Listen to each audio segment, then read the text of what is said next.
La gente cree que el neurocirujano solamente opera, pero sabe mucho de cerebro. Y tú me dices, o sea, uno tiene que saber de cerebro para poder operar cerebro. Y la verdad de las cosas que ser neurocirujano es mucho más que eso. Es saber íntimamente qué es lo que está pasando en la cajita mágica. Es muy importante saber lo que hay que hacer, pero más importante es saber lo que no hay que hacer. Y para eso tú tienes que tener muy en claro lo que es el cerebro. Cuando se habla de niebla mental del cerebro, es esta serie de síntomas subjetivos. Generalmente subjetivos quiere decir la persona los siente, tú no los ves.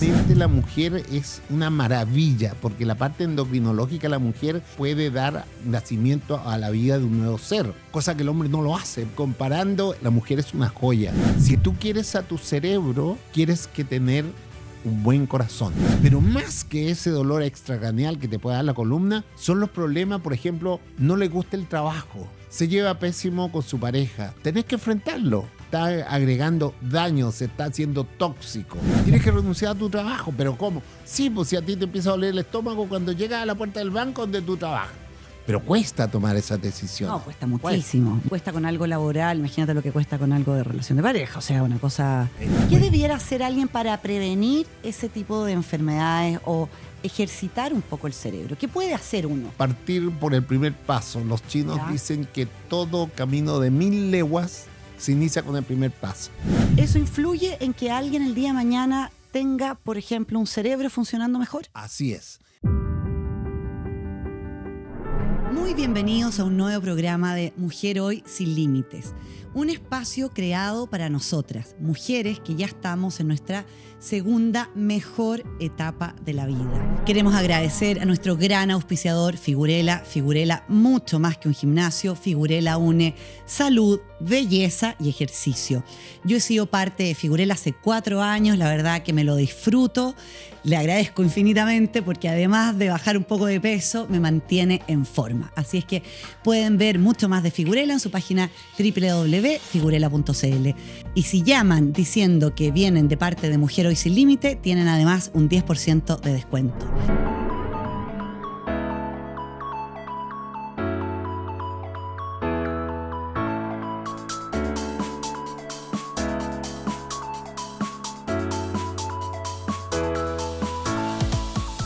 Hoy día tenemos un programa muy entretenido, un invitado especial, porque generalmente yo invito mujeres a este programa y hoy mi invitado es hombre.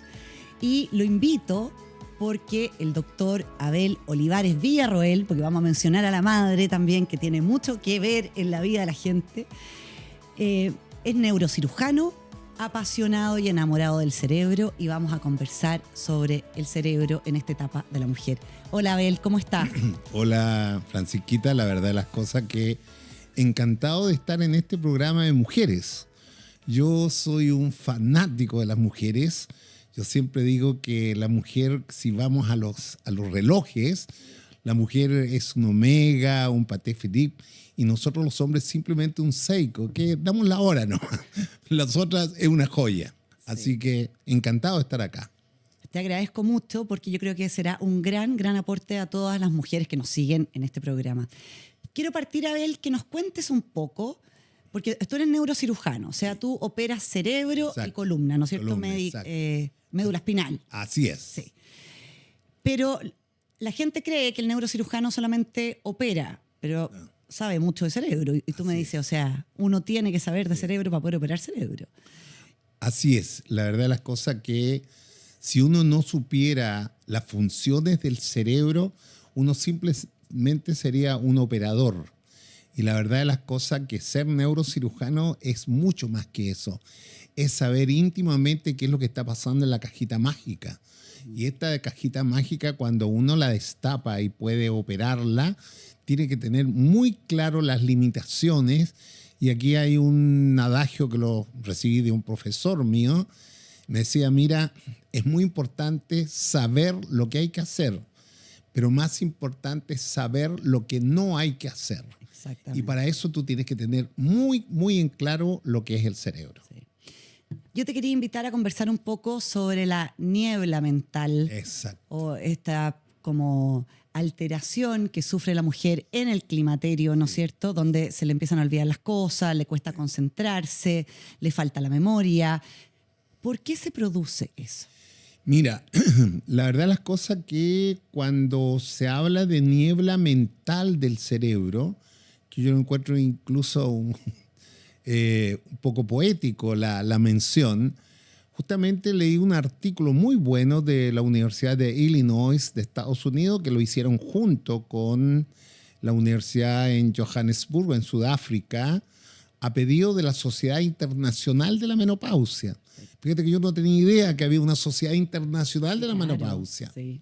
Y ellos, digamos, determinaron que respecto a la niebla mental es esta serie de síntomas clínicos, tanto subjetivos, generalmente subjetivos quiere decir que es la persona los siente, tú no los ves. Y son sobre todo en el área cognitiva. Y el área cognitiva, para los que nos están escuchando, es la capacidad de racionamiento, conocimiento, expresión, lenguaje y hacer todo lo que el cerebro te dice. Esa es la parte cognitiva y esa es la que empieza de pronto a tener ciertas fallas cuando la mujer empieza aproximadamente, son los primeros síntomas de la premenopausia o menopausia propiamente tal, y es porque el cerebro de alguna manera está relacionado con la parte endocrina. Sí. A tal extremo que desde hace aproximadamente ya unos 10 años se estudia en el mundo, en las facultades de ciencias médicas, se estudia una palabra, un ramo que se llama la psiconeuroendocrinoinmunología. ¿Por qué? Porque la parte psíquica influye en la parte nerviosa. La parte nerviosa a su vez es la parte endocrina. Y aquí en la parte endocrina es realmente la mujer es una maravilla, porque la parte endocrinológica la mujer, bueno, gracias a eso puede dar nacimiento a la vida de un nuevo ser, cosa que el hombre no lo hace. Por eso que yo te digo que realmente comparando, es decir, la mujer es una joya. El hombre no. El hombre, digamos, por la testosterona gritamos más. Incluso yo llego a pensar, no llego a pensar, lo tengo definido, que si el mundo fuera realmente con presidentas, mujeres, etcétera, el mundo andaría mucho mejor. Andaría mucho mejor. Sí. Que es cierto lo que dices de la importancia o del nexo que tiene el cerebro con la parte endocrina, ¿no es cierto? Sí. En el periodo del climaterio, que serían los años como previos a la menopausia misma, hay una variación estrogénica continua. El estrógeno sube, baja. Y eso estaría relacionado con la conexión neuronal y la secreción de neurotransmisores. Exacto. Mira, se supone que normalmente los receptores de estrógenos en el cerebro, no solamente en el cerebro, porque nosotros decimos cerebro, claro, y nosotros nos imaginamos la sustancia gris, la corteza cerebral, pero el cerebro tiene unos núcleos importantísimos que forman el hipocampo, el tálamo, etc. Y bueno, el hipocampo sobre todo, que es un núcleo central que tiene que ver con la memoria, que tiene que ver la correlación con el sistema prefrontal, etc. Eso cuando la mujer, digamos, hasta aproximadamente 40, 42 años, 45 años, están con todos los receptores con estrógeno. Se ha visto en estudios que efectivamente después de los 45 estos estrógenos empiezan a disminuir. Y cuando empiezan a disminuir estos estrógenos, indudablemente el área que se afecta es lo que habíamos hablado, la área cognitiva. Entonces la persona se siente que tiene problemas de memoria, problemas de atención y una serie de términos menores. Por ejemplo, pequeños olvidos. Se olvida dónde dejó las llaves, se olvida dónde dejó la libreta X, se olvida del celular, etc. De pronto camina a buscar algo hacia una pieza y se da cuenta que a qué vine, digamos, y de pronto tiene que reaccionar y se vuelve a acordar, digamos, se olvida ciertos números, ciertas palabras. Entonces realmente empieza un temor que poco menos dice, uy, estaré con problemas de memoria, Alzheimer, y no tiene absolutamente nada que ver. Sí. Digamos, por eso que se le denomina poéticamente la niebla mental. Claro, hay una especie de niebla que no te deja ver bien las cosas, pero todo eso felizmente hay cosas modificables, es decir, se pueden arreglar. Sí. Bueno, la hormonoterapia de reemplazo arregla bastante, así es que yo le invito a todas las que nos están escuchando a que pidan una hora con un ginecólogo si es que tienen alguno de estos. Ahora, yo te quería preguntar, Abel, Sí. para las mujeres que nos están escuchando, ¿qué recomendaciones le das tú a una mujer, no sé, que tiene 50 años, por ejemplo, y que está con un poco de esto? Quizás ya está usando hormona incluso, pero le tiene miedo a que esto avance. O la gente tiene mucho miedo a tener Alzheimer, ¿no es cierto?, demencia. ¿Qué debiera hacer alguien para prevenir ese tipo de enfermedades o ejercitar un poco el cerebro? ¿Qué puede hacer uno? Sí, efectivamente, lo mejor es partir por el primer paso. Los chinos ¿Ya? dicen que todo camino de 1000 leguas se inicia con el primer paso. Y el primer paso es enfrentarlo. ¿Y cómo hay que enfrentarlo? Hay que enfrentarlo en, primero, ver quién soy yo, qué es lo que soy yo. Y en ese aspecto tengo que decir, claro, yo soy una persona, una mujer de tanta edad, pero estoy fumando, tengo la presión alta, cómo están mis niveles de glucosa, de glicemia. Es decir, todo lo que tiene que ver con las enfermedades básicas. Metabólica, ¿ya? digamos. ¿Cómo está el Exacto, metabolismo? todas esas cosas, cómo está el colesterol, todas esas cosas. ¿Cómo es mi presión? Hay una cosa que la gente realmente, y estos programas, y yo te felicito, Francisca, porque es una manera de llegar a la gente y la gente no sabe lo que es presión máxima. La presión arterial tiene dos cifras, la sistólica y la diastólica. La sistólica es la presión máxima, es decir, cuando dicen tengo 140/90, tengo la presión alta, doctor. No tiene la presión alta porque el 140, que es la sistólica, es una presión del corazón, es una presión de bombeo. Si tú estás nerviosa, si una serie de cosas, te da una taquicardia y te sube la presión. La verdadera presión es la mínima, que esa mínima no salga o no suba de 100. Es decir, que te digan, tengo 14/100, es una presión alta, porque el 100 te determina la presión. Pues bien, todas aquellas mujeres que empiezan a ver que su presión no es un 120/80 o un 12/8, por decirlo así, o un 14/9, es decir, todas las mujeres que no tengan una presión arterial relativamente buena, ellos tienen que ver a su ginecóloga o el cardiólogo y ver, empezar primero por la presión y todas las otras, tener su cifra de glicemia normal, colesterol normal, y hay aquí una parte importante que es la parte psíquica. Sobre todo tener el deseo y la disciplina de empezar a hacer ejercicio.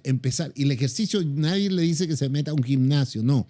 El solo hecho, se ha visto en estudio, el solo hecho de que una mujer, por ejemplo, camine aproximadamente 20 minutos, no más, 20 minutos a tranco fuerte, no ir viendo las estrellas ni contando los números de las casas, no, un buen tranco, 20 minutos es suficiente. Es increíble cómo todo se va normalizando, porque desde los griegos sencillamente se dice que efectivamente el físico, es decir, si tú quieres a tu cerebro, tienes que tener un buen corazón. Y el corazón justamente se hace con el ejercicio. Ya, o sea, todo lo que tú estás mencionando, que es como de vida saludable en el Exacto, fondo, vida saludable. y preocuparse del azúcar, de la presión, no sé, dislipidemias, también colesterol alto, Exacto. hacer ejercicio. Sí. ¿Eso influye en que alguien el día de mañana tenga, por ejemplo, un cerebro funcionando mejor? Así es. Y la otra cosa importantísima, y sale muchas veces en los memes que le llegan a uno en el teléfono, etcétera, sobre todo es la vida social. Es decir, tú no te puedes aislar de amigos. Tienes que tener amigos, amigas. Es decir, ser amigo por último de tus nietos, ser amigo de tus hijos. Es decir, tienes que hablar, tienes que conversar. Las dudas que tengas, tienes que sacarlas. Y en ese aspecto, realmente, mucha gente, digamos, hay una especie de abulia, hay unos estados semidepresivos. Pues también hay que tratarlos, hay que tratarlos.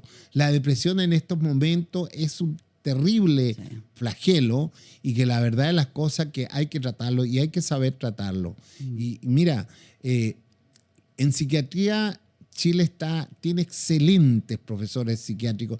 El problema que nosotros tenemos aquí en Chile con la salud pública es que no podemos llegar a todo el mundo. Ese es el gran problema. Y en ese problema traen, y perdona, yo no soy políticamente correcto, pero todos los gobiernos, izquierda y derecha, para mí valen, no sé, valen hongo, como dicen, porque realmente nadie le ha puesto el cascabel al gato sobre la salud, sobre todo la salud del pueblo de Chile. Sí, es verdad. Y la salud mental que tenemos hoy día en Chile, eso. La verdad es que tiene cifras muy preocupantes a nivel mundial, digamos. Claro o sea, que sí. No solamente como salud mental general, sino que también en tema de alcoholismo en la población, en tema de consumo de alcohol en los menores de edad que tenemos. O sea, hay varias cosas en las que podemos trabajar que tienen que ver con salud mental. Así es.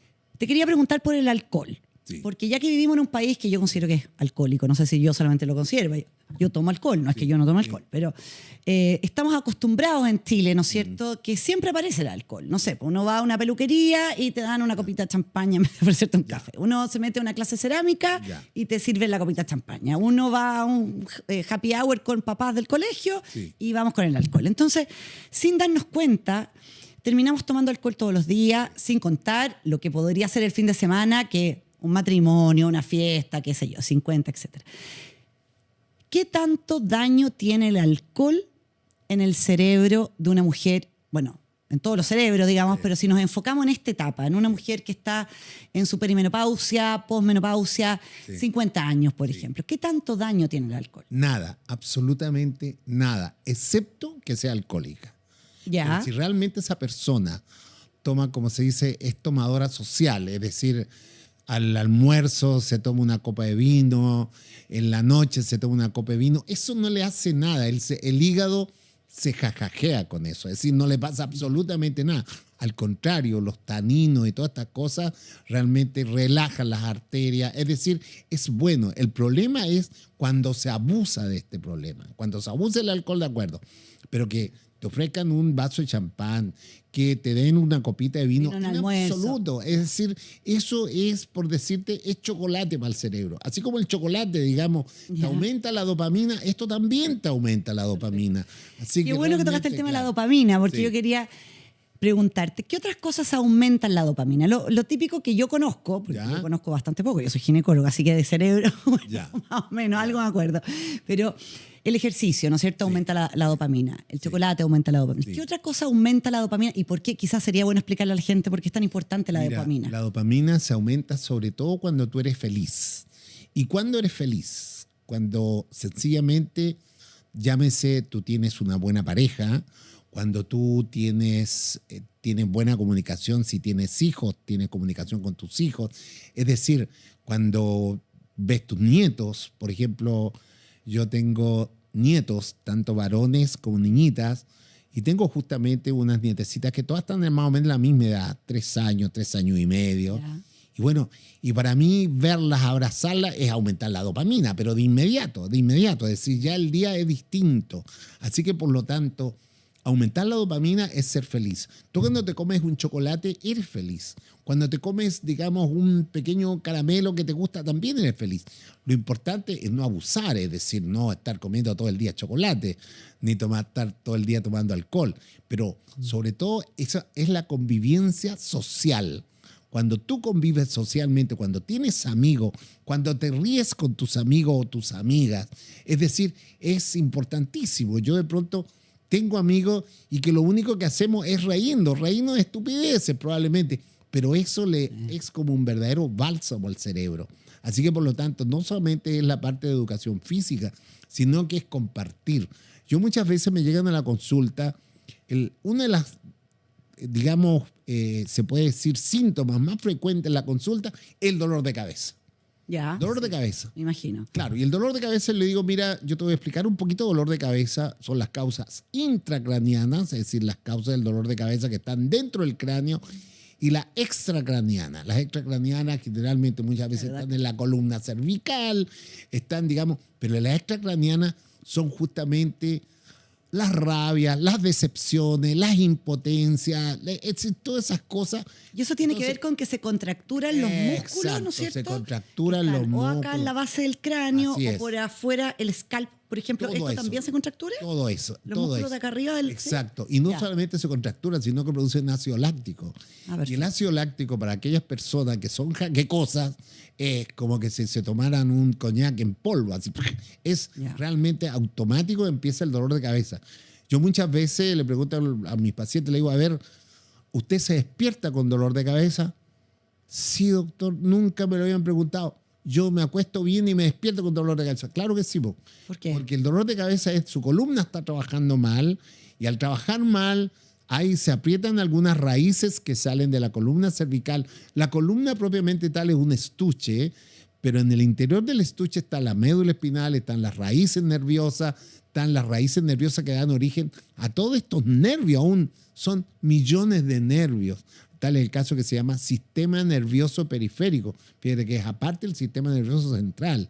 Y eso, bueno, un neurocirujano tiene que saberlo. Sí, claro. Digamos, médico general probablemente sabe algo de eso, pero no Pero tú dices, a fondo. perdona, para Sí. entenderte bien, Abel, que mientras la paciente duerme, Sí. en el fondo, por ejemplo, si está durmiendo en un mal colchón o en una mala postura, Sí. ella podría despertar con dolor de cabeza debido a... Porque la columna tenía- cervical está contracturada. Está contracturada. Está trabajando mal. Ya. Y entonces, sencillamente, y muchas veces esa contractura hace que los amortiguadores que tiene la columna tiene amortiguadores, entre vértebra y vértebra hay unos amortiguadores, hay como unos meniscos gigantes, esos se aplastan y al aplastarse se salen de su lugar y comprimen las raíces, lo que antiguamente se decía la HNP, la hernia del núcleo pulposo. Sí. Pero la hernia del núcleo pulposo se debe a malas posturas de la columna, más aún si ha habido traumatismo, un accidente que la columna se ha movido para todos lados.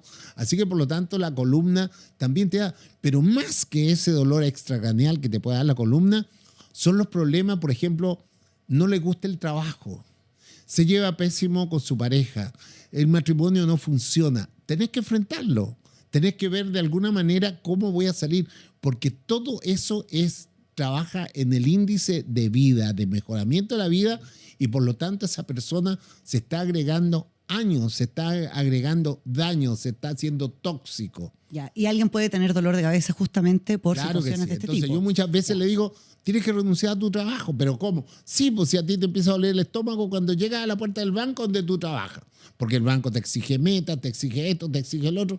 Bueno, no estás capacitada. Hay mucha gente que sí tiene, por decirte así, cuero chancho y puede perfectamente aceptar. Tú no, tú eres otra persona, así que por lo tanto trata. Y muchas veces llegan a los 3, 4 meses, doctor, con el dolor en mi corazón, me fui del banco y ahora trabajo en tal cosa y estoy feliz. Ya, Claro. eso es lo que tenías que hacer. Pero cuesta tomar esa decisión. No, cuesta muchísimo. Claro mucho. que sí. Sí. Y si es que cuesta con algo laboral, imagínate lo que cuesta con algo de relación de pareja. O sea, una cosa Bueno, infinitamente... Son palabras mayores. Sí, exactamente. Abel, ¿qué es lo que más te apasiona del cerebro? ¿Por qué te gusta tanto el cerebro? Es que es impredecible. Ya. Eso es lo formidable. Cada día, digamos, cuando de pronto yo estudio cerebro, me encuentro cosas de decir, y tanto tiempo y yo esto no tenía idea. Realmente siempre tiene pero montones y montones de secretos, por decirlo así, que tú tienes que irlo descubriendo. Entonces, por lo tanto, el cerebro es esa capacidad que la mente, es decir, mira, es como una especie de un círculo vicioso. Es decir, el cerebro, por un lado, con todas sus neuronas, nosotros en el cerebro tenemos más de 150.000 millones de neuronas. Se supone, de acuerdo al famoso astrónomo que de pronto lo invitan a cosas de televisión, dice que en la Vía Láctea hay 120.000 millones de estrellas de la Vía Láctea. Perfecto. Y nuestro cerebro tiene más que las estrellas de las que tú ves, De la Vía mucho Láctea. más neuronas. Y sobre todo, esas neuronas tienen aproximadamente 3 o 4 dendritas y hacen comunicación. Es decir, el cerebro es Sí. una máquina que ahí tú dices... 3 o 4 dendritas por neurona, por soma del neurona. Sí, o sea, exacto. Mira. Y entonces esa neurotransmisión es realmente infinita. Y ahí tú te das cuenta que esto no lo puede haber creado el hombre, ni mucho menos. Este hay un ser superior y punto. Sí. Llámese como se llame, hay un ser superior. Sí. Oye, Abel, y perdona la ignorancia, sí. pero En algún momento en medicina se pensaba que las neuronas no podían reproducirse o que en el fondo cuando a alguien se le morían las neuronas, hasta ahí llegaba. Sí. Y cada día ha ido cambiando esto. Entonces, quiero que tú me digas, Sí. todo esto de la plasticidad neuronal y que efectivamente se pueden reproducir, ¿eso es así? Es así. Es así. Está comprobadísimo, Está entonces. recontra requete comprobado. ¿Y a cualquier Hace más- edad? A cualquier edad. A cualquier edad. El solo hecho que una persona puede tener 60, 70, 80 años, intente, por ejemplo, aprender un idioma, Ya, ¿ya? O empezar a pintar, o empezar a tocar un instrumento, perfecto. inmediatamente las neuronas que estaban envejecidas le dan paso por esta neurotransmisión a nuevas neuronas que empiezan a tomar la pauta y empiezan sencillamente y se hace una nueva, por decirte así, un nuevo esquema de neuronas. Perfecto. Y son nuevas neuronas. Se reproducen, Se entonces. reproducen las neuronas, se reproducen. Eso ya hace más o menos como, yo Sí. diría, unos 15, 20 años que más o menos ya está recontra-requete comprobado, sobre todo por todos los estudios imaginológicos. Sí. Porque se supone que una persona, por ejemplo, que tuvo un infarto se le murió una gran parte del cerebro. Pero esa persona, si tú le empiezas a estimular y le empiezas a tratar por todos los medios, claro, indudablemente no es lo mismo que cuando naciste tú con las neuronas de fábrica. Sí, claro. ¿Ya? Son otras neuronas, pero esas neuronas, si tú realmente las adiestras, sencillamente le llevas los estímulos adecuados, esas neuronas van a empezar a funcionar bien. Ya. Yo tengo personas que han tenido un infarto Ya. y después los veo al año y los tipos están caminando, están hablando mejor, están sumando, están haciendo una serie de cosas. Y digo, bueno, y todo eso se debe justamente Al a nuevas estímulo. neuronas, exactamente. Y el estímulo, claro, si alguien tiene un infarto cerebral y para que la gente sepa qué es lo que ocurre, en el fondo, que muchas veces las personas quedan sin poder Claro, mover los con brazos o las una piernas por una hemiplegia, cosa exacto. motora, ¿no es cierto? Eso se rehabilita con kinesiología, por ejemplo. Claro. Ya. Pero otro tipo de rehabilitación, lo que tiene que ver con poder sumar o con cosas cognitivas, de memoria, ¿eso cómo se rehabilita? ¿Con ejercicios? Un ejercicio, es decir, bueno, ahí están justamente los que se dedican, los fonoaudiólogos. Ya. Los fonoaudiólogos, por ejemplo, estas profesiones que son la terapia ocupacional. Perfecto. En la el terapeuta ocupacional te empieza a utilizar tú para mover las manos, tú para poder hacer alguna, llámese, actividad. Tú de alguna manera el cerebro tiene que receptar la orden, ejecutarla, metabolizarla y tal como te digo, ejecutarla en último término. Y eso es la única manera mientras tú le pides y le pides. En un principio, y por eso que todas estas profesiones paralelas a la medicina son importantísimas, importantísimas. En la kinesiología desde el punto de vista de rehabilitar el movimiento, la parte motora, pero toda la fonoaudiología, el terapeuta ocupacional, es decir, la parte psicológica, todo eso es importante porque el cerebro necesita de todo esto. Sí.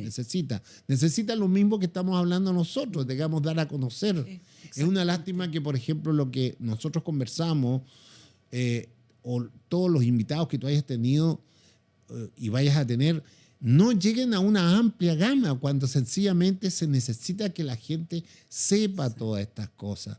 Sepa y no se aísle, no se deprima. Hay maneras y maneras de poder salir adelante. Y de prevenir depresiones, demencia, Alzheimer. Todo eso. Qué importante lo que hablabas de la parte social. Lamentablemente se nos va el programa. Tengo muchas preguntas que hacerte, entonces te quiero hacer cosas muy puntuales, cortitas. Primero decirte que efectivamente cuando uno piensa en el cerebro y en cómo funciona el cuerpo humano, en realidad yo también soy una convencida que es imposible que alguien no lo haya creado perfecto, porque es de un nivel de perfección impresionante. Impresionante. A ver, la pregunta tiene que ver con los hombres, porque voy a aprovechar que eres hombre. Esa es la cámara. Te quiero pedir un favor, Abel. Sí. Háblale a los hombres, parejas de esas mujeres que están pasando por esta segunda mitad de la vida. ¿Qué tiene que saber un hombre? ¿Qué tiene que entender un hombre de una mujer que está perimenopáusica, menopáusica? ¿Qué le dirías tú a otro hombre? Bueno, lo único que tiene que hacer es quererla. Quererla, es decir, realmente apoyarla como prácticamente será su mujer, pero quererla como se quiera una hija, una cosa así, porque realmente todo todo lo que está pasando a esa mujer, fíjate que a los hombres también les pasa, pero en otro sentido. En otro sentido, también los hombres tienen una especie de menopausia. Andropausia. Andropausia, se llama por los andrógenos. Así que, por lo tanto, ellos tienen que tener paciencia, porque las mujeres tienen el triple paciencia que tienen los hombres, ¿ya? Es decir, la mujer espera. Yo siempre digo la Penélope, son todas Penélope. Esperan, deshacen el tejido, lo vuelven a hacer, deshacen el tejido, lo vuelven a hacer. Y sin embargo, los hombres carecemos de paciencia, carecemos de ese, es decir, acuérdense cuando andaban pinchando con su mujer, con su pareja, digamos, era todo amor. ¿Y después qué pasó? Después ya no es la Laura, es la no sé cuánto, la Rosita, la Carola. No, es el amor que ellos tenían. Y eso todos caemos en lo mismo, todos caemos en lo mismo. Así que por lo tanto yo les diría que entenderlo. Porque fíjate que hay una cosa importante. La mujer, por las características anatómicas, fisiológicas, la mujer dura más que el hombre. Y en un momento dado, el hombre va a tener y va a necesitar mucho de su mujer. Y yo me doy cuenta cómo las mujeres realmente atienden a sus hombres. Y resulta que los hombres, cuando empiezan los problemas premenopáusicos, menopáusicos a la mujer, como quien dice, son medio, no sé, miran para el lado. No hay que mirar para el lado. Hay que efectivamente entenderla y más que nunca estar al lado de ellas. Así que yo le diría, más que nada, apoyo y quererlas. Fantástico, me encanta. Me encanta. ¿Qué quieres que te diga? Te quiero invitar a todos los programas. Sí. A ver, ¿dónde te puede seguir a ti la gente? Porque tú eres de Ovalle, yo estuve mirando tu Instagram, me encantó que tú, en el fondo, estás yendo a Ovalle. Sí. ¿Tú naciste en Ovalle? No, yo nací en Chuquicamata. Ya. Yo siempre digo, yo soy minero. Porque mi padre, digamos, bueno, en ese tiempo, la verdad las cosas que, fíjate que ayer un hijo mío, Raimundo, papá me dijo, te voy a leer lo que escribió un francés sobre Chile. ¿Ya? Un francés sobre Chile. ¿En qué año? ¿Actual? No, ahora, hace pocos días, en el Mercurio, parece, hace pocos días, 2 o 3 días atrás. Le digo, muchas veces no alcanzo. Bueno, como tú dices que no pasas del Mercurio a la segunda página, sí, porque las cartas a la directora, etcétera, etcétera, me interesan mucho los editoriales. Y este francés hablaba realmente todo lo maravilloso que es Chile. Todo lo maravilloso que es Chile. No solamente sus paisajes formidables, su desierto, su cordillera, su mar, etcétera, etcétera, sus comidas, todas sus tradiciones. Y realmente nosotros los chilenos nos quejamos que este país se está hundiendo, que este país acá, que este país allá. Claro, tenemos terremotos porque somos quizás pioneros en muchas cosas. Somos pioneros en un montón de cosas. Así que por lo tanto somos los primeros que empezamos con los cambios. Pero fíjate que el pueblo chileno tiene una sabiduría popular que no creo que nos pase lo de otros países. Yo creo que siempre Chile va a estar bien, siempre. Yo tengo mucha confianza en Chile. Y fíjate que, ¿por qué te hablo de esto? Porque realmente en este aspecto, nosotros que queremos a nuestro país, realmente tenemos que seguir queriéndolo y sobre todo, digamos, ¿qué es lo que sucede? Que en esa época, volviendo, Chile fue pobrísimo. Chile, el pasado, antes de los 60, estaba inmediatamente arriba de Haití. Sí. Y después lo que llegamos a hacer nosotros, fuimos el país líder. Y yo creo que vamos a volver a ser líder. Vamos a volver a ser líder. Y sencillamente en esa época, la época, por decirte así, los años 40, 50, ¿qué es lo que hacía la gente? Se iba al norte, donde estaban las salitreras, o las cupríferas. Sí. Bueno, mi papá, que era de la cuarta región, que era justamente del interior de Valle, se fue al norte. Y ahí nací Ahí nací yo. Después vuelves a Valle. Y después, claro, mi papá se enfermó de un problema de reumatismo por el clima de Chuquicamata. Y yo llegué a Ovalle más o menos como a los 6 años. Entonces yo hice todos mis estudios en Ovalle. Entonces me dicen, ¿tú eres ovallino? Sí, soy ovallino. Estudié en Ovalle, estudié en el Liceo de Hombres de Ovalle. ¿Medicina? Yo estudié en Ecuador, fíjate. En Ecuador. Estudié en Ecuador. Después te fuiste a Estados Unidos. Exacto. Y después volví aquí a Chile, después de ahí me fui a Francia. Y ahí te fuiste es decir, siempre he sido así un poco nómade, muy curioso y muy busquilla en ese aspecto. Y yo fíjate que doy las gracias a Dios de haber estudiado en Ecuador, porque Ecuador era un país pobre, sigue siendo Quito, pobre. ¿En Guayaquil? En Guayaquil. En Guayaquil. Pero realmente la medicina era una medicina humana, es decir, no había muchas máquinas, no había muchas cosas, entonces por lo tanto tú aprendías la parte clínica, tú tenías que saber diagnosticar clínicamente porque no había muchos exámenes y eso es importante y hasta ahora me sirve muchísimo. Claro. Y sobre todo el contacto con la gente. No puede ser un diostor como es ahora. Exacto. No puede ser una medicina, una consulta de 10, 15 minutos. ¿Qué es lo que tiene usted? Tome esto. No, tú tienes que explicarle, tú tienes que decirle al enfermo. Así que por lo tanto, yo nací en Chuquicamata, pero me siento vallino porque voy los días lunes y martes a Ovalle a raíz de un asunto familiar de una hermana que es ovallina, pero yo veo que... ¿Atiendes pacientes en Ovalle? Atiendo pacientes en Ovalle, claro. Todos los pacientes que van de Serena, Coquimbo, que vienen a verme aquí a Santiago, entonces ya saben, se pasaron del dato. Que pueden ir a Ovalle. Exacto. Ya. Así que ahora, no sé cuánto tiempo lo haga, porque resulta pesado. Sí, claro. Resulta pesado. Me imagino que sí. Pero realmente me fascina ver esa gente, y hacer recuerdos. Y eso es importante. Y ahí eso te mantiene vital, te mantiene bien. Maravilloso. Abel, se me fue el programa, seguiría conversando contigo mucho rato más. Te agradezco muchísimo que hayas venido. Si la gente te quiere seguir en tu Instagram, ¿cuál es? Tengo entendido que es doctor-Abel-Olivares. Ya. Pero cuando pones doctor dr-Abel, ahí me pueden seguir en Instagram. Perfecto. Últimamente he estado un poquito dejado en hacer estos reels porque se necesita tiempo y el tiempo es oro, no tengo tiempo. Pero yo lo estuve mirando y me encantó porque explicas muy bien lo típico que la gente consulta a un neurocirujano, un neurólogo, así que haces un gran trabajo, por eso yo creo que la gente, si quiere seguirlo, lo vamos a poner acá abajo en el GC. Claro que sí. Muchas gracias por tu tiempo, Abel, muchas gracias por tu generosidad de estar aquí, de compartir con nosotros. No tengo ninguna duda que hay mujeres que les sirvió muchísimo escucharte. A mí me encantó y lo que más me gustó es que le dijeras a los hombres que nos tienen que querer. Así es. Eso es lo más importante. Eso es. Así que gracias. Muy bien, pues yo fascinado de haber estado acá. Realmente yo recién vengo conociendo a la doctora, es colega.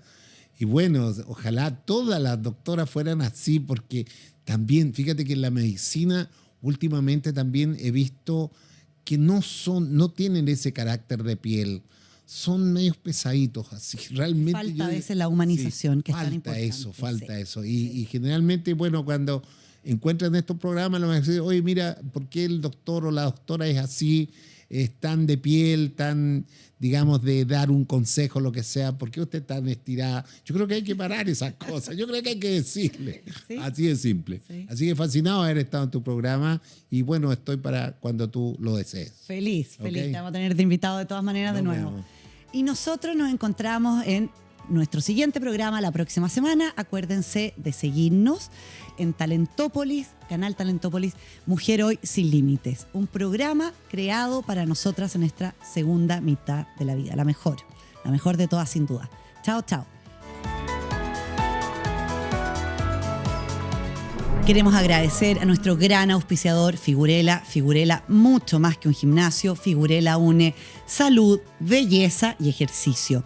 Yo he sido parte de Figurela hace 4 años, la verdad que me lo disfruto. Le agradezco infinitamente porque además de bajar un poco de peso, me mantiene en forma. Así es que pueden ver mucho más de Figurela en su página www.figurela.cl. Y si llaman diciendo que vienen de parte de Mujer Hoy Sin Límite, tienen además un 10% de descuento.